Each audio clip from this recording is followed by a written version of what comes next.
welcome here. My name is Deepak Shah and today we will learn about CSS. So basically CSS stand for Cascading Sheet Style and CSS describe how the HTML element are to be displayed on the screen, and CSS is used to define style for your web page, including the design, layout and variation displaying for different devices and screen size. And CSS rule set is very easy. It consists of a selector and a declaration block. The selector points to the HTML element you want to style, and the declaration block contains one or more declarations separated by semicolons. Each declaration includes a CSS property, name and value, and it is separated by a colon.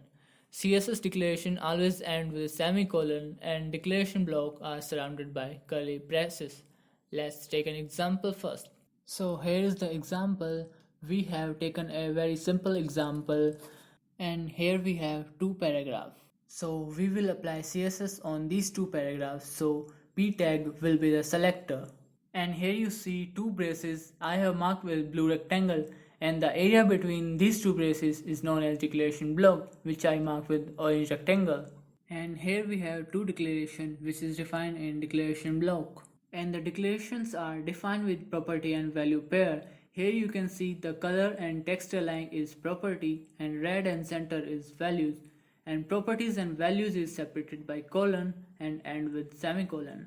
And finally the output is produced after apply CSS, and here you can see the color is red of the paragraphs and text align is centered from the border.